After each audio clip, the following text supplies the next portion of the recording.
Imagine you're about to become the King of England. Magnificent palaces, boundless power, and worldwide respect. But did you know that this throne comes with a chilling secret? Ghosts. Yes, King Charles III inherited not only the monarchy, but also Britain's ancient haunted royal estates. Picture Queen Elizabeth's spirit roaming your library. These aren't just stories, but true paranormal tales that have haunted the royal family for centuries. Tonight, we unravel these mysteries. Are you ready? Welcome to Whisper Dark, our channel where we dive into such supernatural and historical enigmas that will keep you up at night. Now, let's embark on this journey and discover how the British royal family's life is not only filled with power and grandeur, but also entwined with the ghosts lurking within the walls of these ancient buildings. Becoming the King of England is no ordinary feat. It's a position steeped in centuries of history, splendor, and immense responsibilities. But when we talk about King Charles III, there's an aspect of his life that few could ever imagine. That's the world of ghosts. Yes, Charles inherited not just the throne and palaces, but also the paranormal presences that have haunted Britain's most famous royal properties for centuries. These stories aren't mere legends, but verified events backed by testimonies from paranormal historians, royal staff, and even members of the royal family themselves. Born in 1948, Charles Philip Arthur George was destined to be the longest-serving heir to the British throne. His life, spanning over 7 decades, unfolded within palaces and castles that have been home to royalty for nearly a millennium. These structures aren't just witnesses to royal births, weddings, and celebrations. They've also seen executions, murders, and tragedies. For example, Windsor Castle has been a royal residence since the 11th century, while Buckingham Palace stands on land once owned by medieval monastic orders. With such ancient histories, it's no surprise these places have collected more than just dust over the centuries. They've gathered spirits, too. Our first story begins at Sandringham House, the royal family's private countryside retreat in Norfolk. This is a place where the royals seek peace and solitude, but here, tranquility is often overshadowed by fear and paranormal activity. One ordinary evening, Charles was in the library. This library was filled with ancient books, their scent mingling in the air. Towering wooden shelves seemed to swallow sound, and the room was quiet, except for the faint rustle of turning pages and the occasional creak of old wood settling. Charles wasn't alone. A trusted footman was with him, quietly tending to his duties. Everything seemed normal at first, but suddenly the atmosphere shifted. A sense of an unseen presence emerged, as if someone was watching them. It was a feeling of movement, as though something was following them among the bookshelves. Light footsteps echoed on the wooden floor, footsteps that belonged neither to Charles nor the footman. The footman, accustomed to royal households, trembled. Charles later admitted he was utterly terrified by the experience. This presence wasn't just silent, it seemed determined to make itself known, as if stalking them wherever they moved in the room. Paranormal historian Richard Felix, who has extensively documented supernatural occurrences in royal circles, says this wasn't a one-off event at Sandringham. The estate is steeped in a history tied to royal lives and deaths. Charles's grandfather, King George VI, spent his final days here before passing in 1952. Staff have reported that the bedroom where the king died carries a strange atmosphere, as if someone is still present. Several servants refused to work in that room, citing an overwhelming sense of unease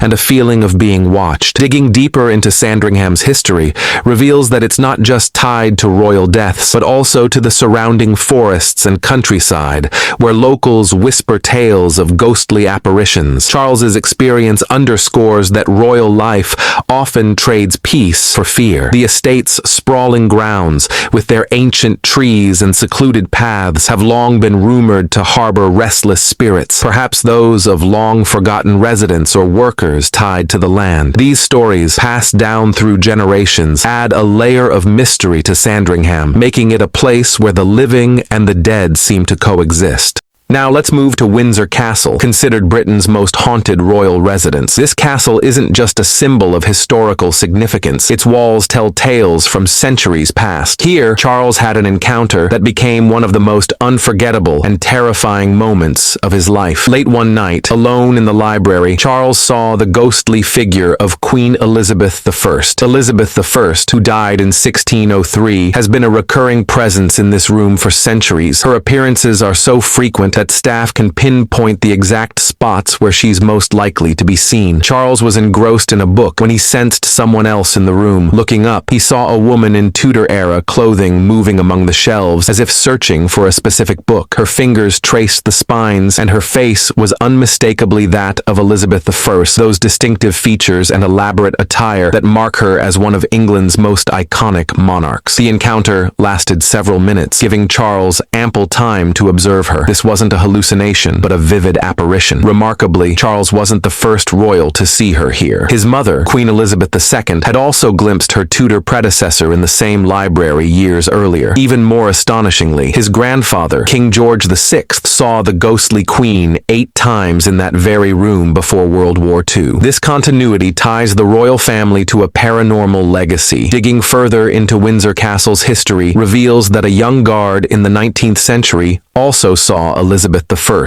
Entering the library during his nightly rounds, he spotted a woman reading by lamplight. Approaching her, he noticed her centuries-old attire. As she looked up, he saw Elizabeth I's face before she vanished, leaving only the faint scent of old roses. The guard was told he'd been honored with a sighting, a casual response suggesting such encounters were common knowledge among staff. These events show that Windsor Castle is not just a home for the living, but also for the spirits of the past. Charles's experience teaches him that history lives not only in books, but within these walls. The castle's ancient corridors, lined with portraits and tapestries, seem to hold the echoes of past monarchs, their presence lingering in the shadows. Staff members have shared other tales of unexplained noises, whispers, footsteps, and even the faint sound of Elizabethan music drifting through the halls late at night. Charles's paranormal experiences weren't limited to visual apparitions. They also involved places that felt deeply unsettling. Buckingham Palace, the official London residence of British monarchs, is one such place where Charles consistently feels uneasy. This palace is haunted by the ghost of a medieval monk, seen wandering the corridors in brown robes and a hood, his face obscured by shadow. He moves silently, as if lost in prayer or contemplation. The monk's presence is tied to the palace's origins, built on land once owned by the monks of Westminster Abbey. Something happened to this monk centuries ago, though the details remain unknown. What's certain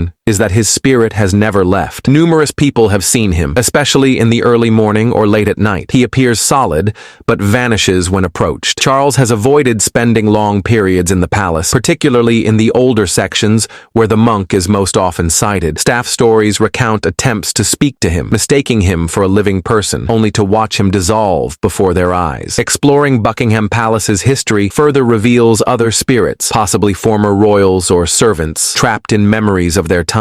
Charles's unease reminds him that the monarchy belongs not only to the living, but also to the spirits of the past. The palace's grand halls, with their chandeliers and ornate decor, hide darker secrets, whispers of footsteps in empty rooms, sudden chills, and the sensation of being watched. These stories circulate among the staff, who often share hushed accounts of their own encounters during quiet shifts. Another gripping and terrifying incident occurred at Dumfries House in Scotland, where Charles and Queen Camilla shared a chilling experience. Charles had purchased this historic property and was overseeing its extensive renovations. During their first visit, Camilla was overcome with dread. As she climbed the front steps and entered the main hall, an intense fear froze her in place. "I literally froze," Camilla said. "If my hair could stand on end, it would have." The sensation was so overwhelming that she turned and left, refusing to return for years. This was believed to be the ghost of the Marquis of Bute, the estate's former owner, furious about the renovations. This spirit was protective of his prized Chippendale furniture collection, meticulously gathered during his lifetime. Paranormal experts say spirits often resent changes to their former homes. Other visitors during the renovation period reported similar unease,